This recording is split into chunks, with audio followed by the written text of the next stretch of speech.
wabarakatuh. Kembali lagi dengan Bunda dosen. Di sini Ibu akan menjelaskan materi mata kuliah keamanan data dan informasi. Hari ini kita akan bahas pertemuan 6, melindungi organisasi. Oke, nanti kita akan mempelajari apa saja. Kita akan mengetahui tentang tenaga profesional keamanan cyber ya. Kemudian bagaimana praktik-praktiknya dalam menjalankan keamanan cyber tersebut, seperti menyiapkan jenis firewall, peralatan keamanan, lalu software apa saja yang digunakan. Kemudian menjelaskan tentang botnet, rantai penghancuran, ya apa sih itu botnet ya. Kemudian keamanan berbasis perilaku dan penggunaan NetFlow untuk memantau jaringan. Kemudian kita bahas juga ya Cisco terhadap keamanan cyber, termasuk tim CSIRT-nya ya, serta buku panduan keamanan. Oke, hari ini kita akan mempelajari tentang hal-hal tersebut. Dan kita mulai dari firewall. Apa sih firewall ya? Fire, api, wall, dinding ya. Jadi firewall itu bukan dinding api ya maksudnya ya. Jadi ini merupakan dinding ya yang digunakan atau yang dibuat, yang di-create untuk memboarding kita gitu ya, untuk membatasi agar ya tidak ada hal-hal yang bisa masuk ke dalam boundary kita. Nah, kalau kita bicara firewall untuk sisi security, nah, firewall itu dirancang untuk mencegah kebakaran menyebar dari satu bagian bangunan ke bangunan lain. Untuk mengontrol, filter, komunikasi, boleh masuk dan keluar itu harus bisa melewati firewall ini. Ya, jenis firewall itu apa saja? Ada yang berbasis host, ada yang berbasis jaringan. Kalau host, dia diinstal di satu komputer. Tujuannya untuk melindungi komputer tersebut satu saja. Tapi kalau jaringan, firewall yang dibuat di jaringan diinstal di perangkat jaringannya ya, untuk melindungi seluruh jaringan komputer yang terhubung pada host atau server yang sama. Nah, berikut adalah daftar-daftar firewall. Ada firewall di sisi lapisan jaringan, lapisan pengiriman ya, lapisan aplikasi dan aplikasi konteks. Lapisan jaringan, firewall itu dipasang di jaringannya ya. Jadi dia bisa memfilter berdasarkan alamat IP asal dan tujuan. Itu kalau jaringan ya. Jadi kalau ada IP-nya, misalnya IP dari luar negeri nih, kita bisa mengetahui oh itu misalnya dari negara lawan misalnya. Kalau ada perang antar negara, biasanya firewall dipasang di situ. Terus firewall lapisan pengiriman. Firewall lapisan pengiriman ini apabila kita ingin mengirimkan data, port data ya, asal dan tujuan, itu kita bisa memfilter status sambungannya. Ya. Kemudian lapisan aplikasi. Nah, kalau kita pasang firewall di lapisan aplikasi, itu bisa kita pasang di program, kemudian di software ya, atau di layanan-layanan tertentu. Biasanya lapisan aplikasi ini dipasang untuk melindungi data-data yang sifatnya publik tapi dia bersifat rahasia.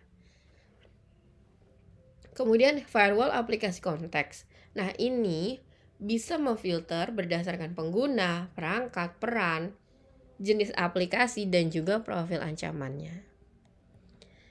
Oke, kita lihat lagi jenis firewall secara umum bagian 2 ya.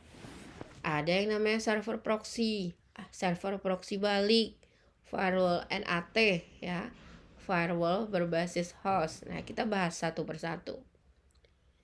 Proxy di mana kalau firewall jenis ini adalah mainannya di URL, domain. Jadi kita melakukan permintaan konten web tertentu ya. Nah, dipasang tuh di filter di situ di server proxy-nya. Kemudian server proxy balik. Jadi ditempatkan di depan server web. Server proxy balik itu melindungi menyembunyikan dan meniadakan, serta mendistribusikan akses ke server web. Kalau firewall not, ya, ini menyembunyikan atau menyamarkan alamat pribadi host jaringan. Jika berbasis host, biasanya ini portnya berada pada untuk memfilter panggilan layanan port atau sebuah sistem di dalam sebuah jaringan sistem operasi. Kita lihat identifikasi jenis-jenis firewall.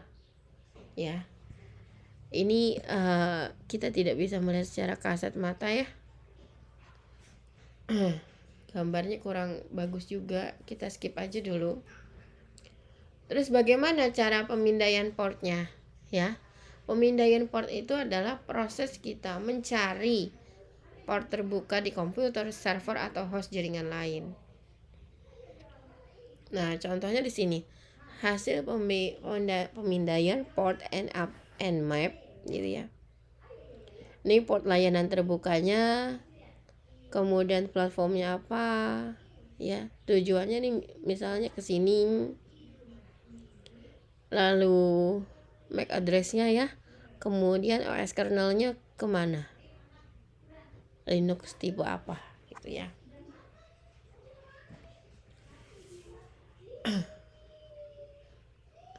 Untuk mengevaluasi firewall dan port keamanan ya, kita bisa menggunakan yang tadi Ibu sebutkan nmap ya, mencari semua port terbuka di dalam sebuah jaringan.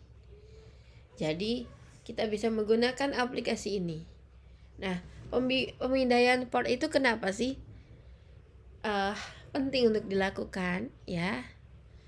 Karena ibaratnya pemindaian port itu sebagai tanda ya, tanda serangan jaringan, dan karena itu tidak boleh dilakukan di server publik atau di internet atau pada jaringan perusahaan tanpa izin dari manajemen perusahaan. Jadi pemindaian port nmap di komputer pada jaringan rumah ini bisa kita pakai menggunakan aplikasi ZenMap. Tinggal kita masukin aja IP target ya dari komputer yang akan kita susup gitu ya. Pilih profil pemindaian default, lalu tekan pindai. Nah, nmap dia akan melamporkan setiap layanan-layanan yang berjalan. Contohnya layanan web, email, nomor portnya gitu. Dan dia menghasilkan 3 respon ya. Pertama open atau receive.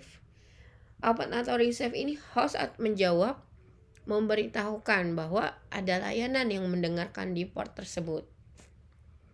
Nah, kalau close, reject atau not listening, ini host menjawab, memberitahukan bahwa sambungan tersebut akan ditolak. Filter, kalau filter, stop atau block, ini tidak ada jawaban dari hostnya. Nah, begitulah yang dilakukan konsep dari si nmap. Nah, ini caranya ya. Tapi kita di sini kalian boleh coba-coba masuk ke link yang ada di sini, hackertarget.com ya, nmap online port scanner. Coba aja dulu misalnya masukin ke IP address komputer teman kalian. Tapi harus dengan seizin dulu ya. Yang berikutnya adalah peralatan keamanan. Nah, peralatan keamanan ini seperti router, firewall, terus prosesor, memori, perangkat lunak yang berjalan di perangkat jaringan. Ya, router atau router Cisco ISR, Integrated Service Router. Firewall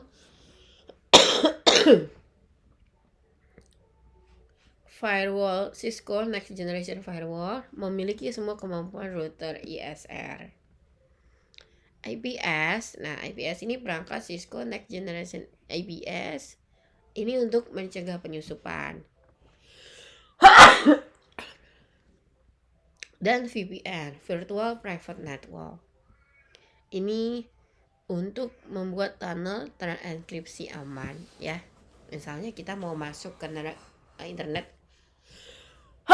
di sistem negara lain kan nggak bisa. Kalau kita pakai VPN biasanya bisa.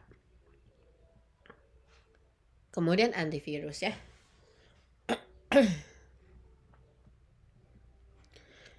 Nah, ini kita identifikasi dulu nih peralatan keamanan ya. Ada yang bertujuan untuk mencegah penyusupan. Ada yang disertakan dalam perangkat generasi mendatang ya, diinstal sebagai perangkat lunak di komputer atau hostnya. Dirancang untuk membuat tunnel ya, seperti VPN tadi. Kemudian memiliki banyak kemampuan ya, termasuk filter, lalu lintas data, enkripsi, dan lain sebagainya, serta memiliki semua kemampuan ISR.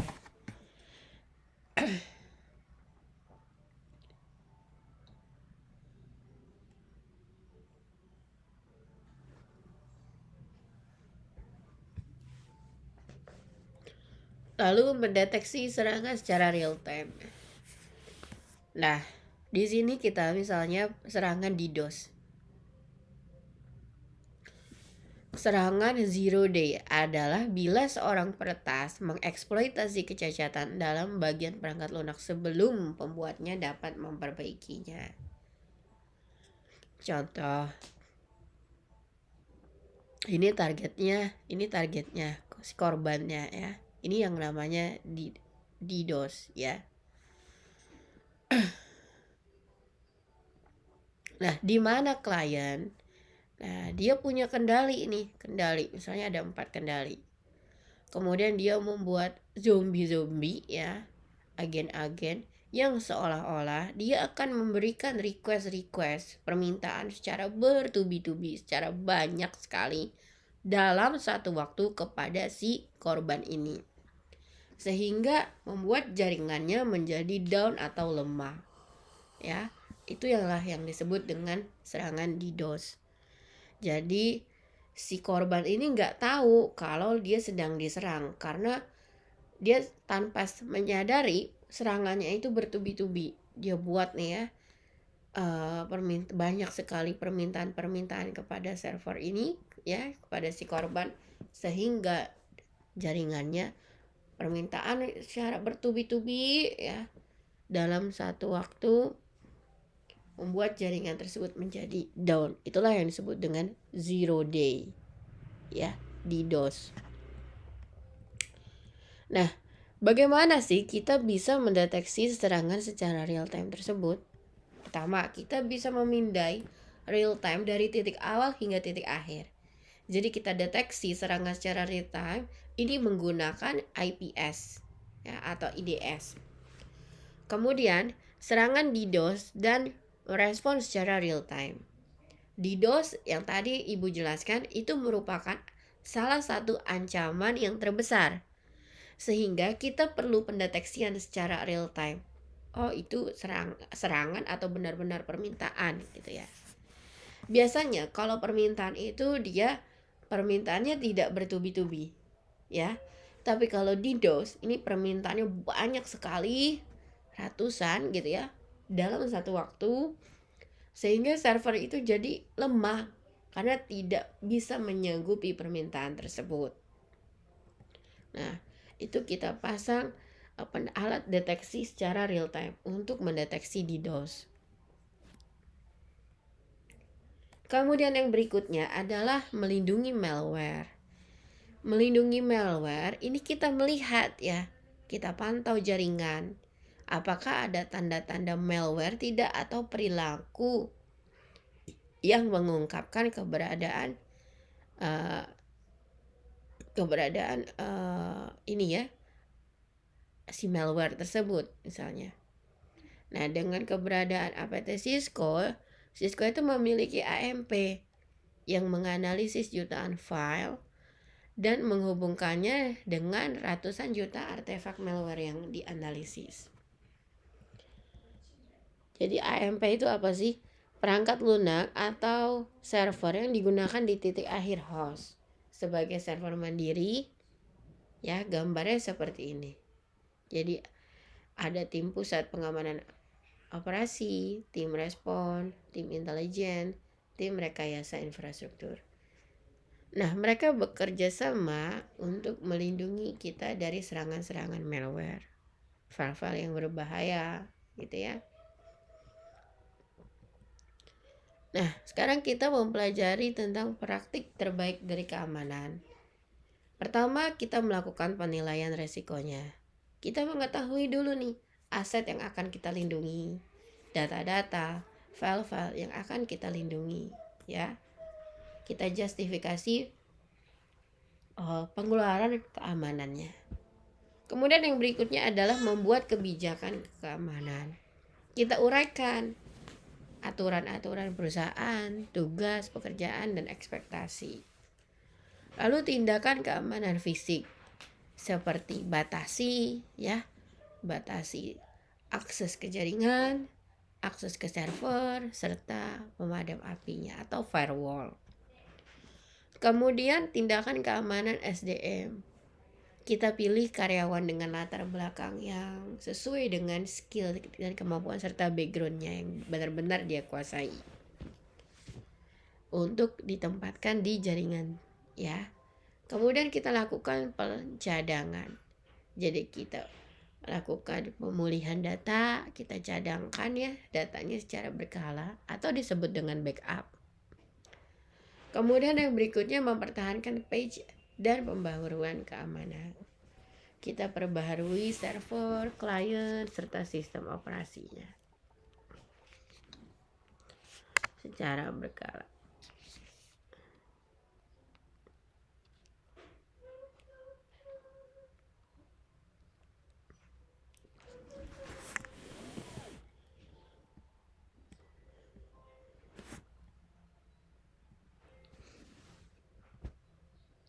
Nah, sekarang botnet. Botnet ini sekelompok bot yang tersambung melalui internet yang dapat dikontrol oleh individu atau kelompok yang berbahaya. Nah, kelompok bot biasanya terinfeksi dengan mengunjungi situs web, membuka lampiran email, atau membuka file media yang terinfeksi. Ya, misalnya ada email nih, ternyata di dalam email tersebut ada file-file berbahaya yang disusupkan, terus kemudian kita tidak sengaja mengkliknya sehingga file kita menjadi terinfeksi. Itu botnet disebutnya ya. Nah, langkah-langkahnya ada langkah pertama, kedua, dan ketiga ya. Di sini Cisco botnetnya dipasang untuk melindungi dari ini Cisco botnet, ini internet ya. Ini dipasang lagi Cisco ASA SSM. Kemudian ini komputer kerja atau ini bukan server ya, tapi ini servernya ke Cisco, dilindungi oleh Cisco. Nah, orang-orang jahat di sini dia tidak bisa menyusup ke bagian 3 ini karena sudah ada botnet filter IPS SSM yang disebut dari keluaran Cisco ya, Cisco ASA. Jadi langkah pertama, klien yang terinfeksi berupaya berkomunikasi dengan host, perintah, dan kontrol di internet. Dia berupaya nih untuk masuk ke kelompok ini, ketiga ini. Kemudian yang kedua, Cisco SEO memperbarui daftar filter Cisco ASA botnet. Tujuannya adalah dia untuk menyerang situsnya ya. Kemudian yang ketiga, peringatan dikirimkan kepada tim keamanan agar melakukan pencegahan atau mitigasi. Jadi dia nanti akan ada alert gitu ya. Alert, ternyata ada orang yang berupaya untuk bisa masuk ke jaringan ini gitu. Jadi nanti dari Cisco ASA-nya akan memberikan alert kepada orang-orang tersebut.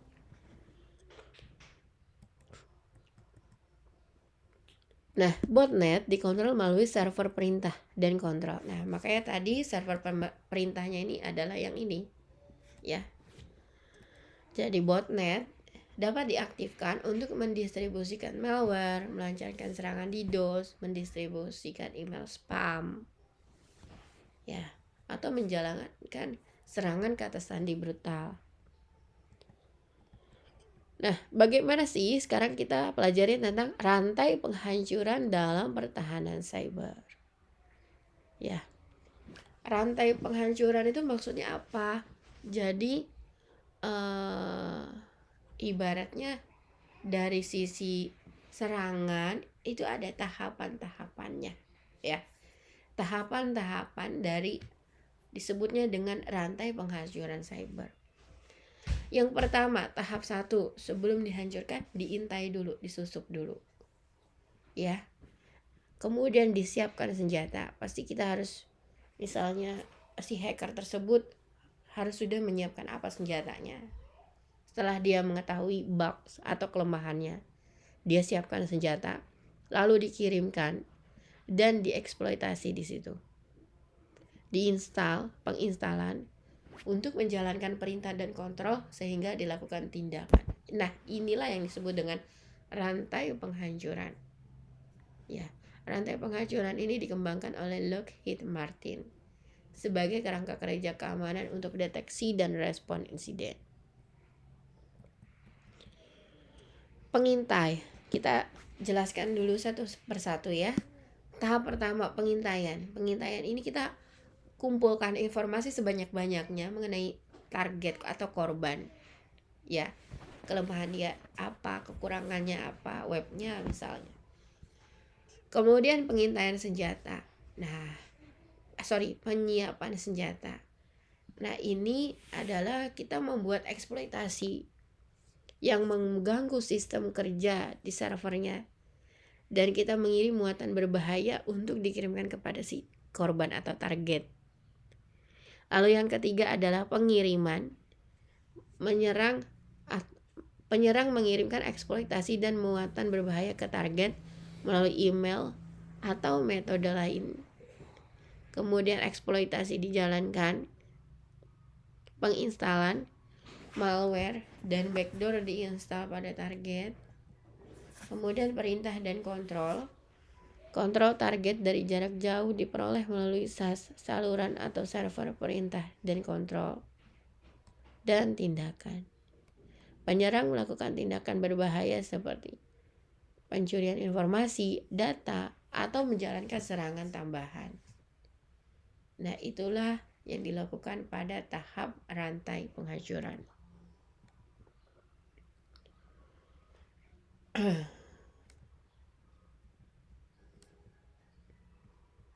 Kemudian kita bahas lagi mengenai keamanan berbasis perilaku. Keamanan berbasis perilaku ini bentuk deteksi ya, ancaman yang tidak mengandalkan ciri berbahaya yang diketahui. Namun dia menggunakan konteks informasi untuk mendeteksi anomali dalam jaringan. Nah, deteksi berbasis perilaku ini menangkap dan menganalisis alur komunikasi antara pengguna di jaringan lokal dan tujuan lokal serta jarak jauh. Komunikasi ini ditangkap dan dianalisis, mengungkapkan konteks dan pola perilaku yang dapat digunakan untuk mendeteksi anomali. Ya. Nah, deteksi berbasis perilaku dapat menemukan adanya serangan jika ada perubahan atau perilaku yang normal. Keamanan berbasis perilaku ini ada honeypot ya. Honeypot ini dia deteksi ya, alat bantu yang memancing penyerang menurut pola perilaku berbahaya penyerang yang dapat diperkirakan. Kemudian saat penyerang berada dalam honeypot, administrator jaringan dapat mendeteksi, mencatat, dan menganalisis. Kemudian ada lagi Cyber Threat Defense Solution Architecture Cisco. Nah, ini dari Cisco. Tujuannya untuk mengetahui siapa, apa, di mana, kapan, dan bagaimana serangan berlangsung, ya. Nah, ini evolusi ancaman cyber dari tahun 90-an, yaitu adanya virus, ya virus I love you lah, virus Melissa, ada Komikova dulu ya. Kemudian tahun 2000-an itu deteksi dan pencegahan penyusupan, botnet, akhir 2000-an sampai sekarang seperti firewall aplikasi, DLP, ya. Configure, kalian pernah dengar Configure, Tedro, Rostock, nah itu botnet. Kemudian serangan terarah atau APT itu lebih kepada visibilitas dan konteks. Contohnya Aurora, StudyRed, dan Duku, ya. Nah, NetFlow ini digunakan untuk mengumpulkan informasi tentang data yang berjalan di jaringan. Ya, ini bisa juga disamakan dengan tagihan telepon untuk lalu lintas jaringan. Siapa dan perangkat apa yang ada di jaringan, kapan dan cara penggunaannya bisa diakses, itu kita bisa pakai NetFlow. Jadi butuh switch, router, firewall, dan juga NetFlow. Nah, ini adalah alur dalam NetFlow, ya. Ini contoh nih lalu lintas jaringan paket data yang akan dikirimkan. Nah, kemudian kita pasang nih perangkat untuk mendukung paket data tersebut hingga berjalan aman, yang disebut dengan NetFlow.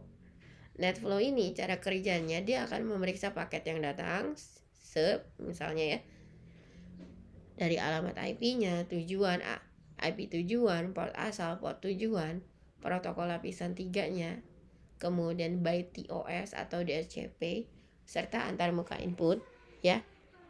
Kemudian cache NetFlow-nya, ini ada informasi alur, paketnya apa, kemudian byte-nya berapa. Nah, inilah alur dalam NetFlow. Nah, sekarang kita belajar tentang orang-orang atau yang ada grup, kelompok di dalam Cisco yang disebut dengan CSIRT, di mana CSIRT ini Computer Security Incident Response Team. Ya, apa sih misi tujuan utamanya? Dia memastikan pengamanan perusahaan, sistem dan data ini aman ya, menyeluruh, melakukan penyelidikan secara menyeluruh terhadap insiden keamanan komputer, seperti memberikan penilaian, ancaman proaktif, perencanaan mitigasi, ya. Nah, CSIRT Cisco dia kolaborasi sama FIRST, NSIE, DSIE, dan lain sebagainya. Nah, ada buku panduan keamanannya, di mana buku panduan ini dia harusnya atau idealnya ya, buku panduan harus mencakup tingkatan atau tindakan di bawah ini, seperti mendeteksi komputer apakah terinfeksi malware atau tidak, mendeteksi aktivitas jaringan yang mencurigakan, mendeteksi autentifikasi yang di luar, yang tidak biasa ya, di luar orang-orang yang berwenang, memahami lalu lintas yang masuk dan keluar, memberikan informasi seperti tren, statistik, dan jumlah, memberikan akses cepat yang digunakan ke statistik, dan menghubungkan kejadian di semua sumber data yang relevan. Nah, alat bantu pencegahan dan deteksi insiden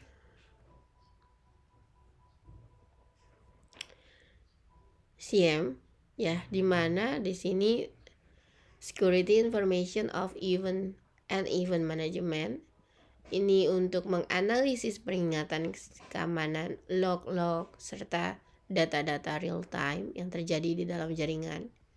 Kemudian ada DLP, Data Loss Prevention. Ya, ini sistem perangkat lunak atau keras yang dirancang untuk menghalangi data sensitif dicuri atau keluar dari jaringan. Jadi prevention, pencegahan ya. Alat bantu pencegahan dan deteksi insiden ini disebut dengan Cisco IC dan TrustSec ya. Ini untuk mengontrol akses ke sumber daya jaringan dengan membuat kebijakan kontrol akses berbasis peran yang membagi akses ke jaringan.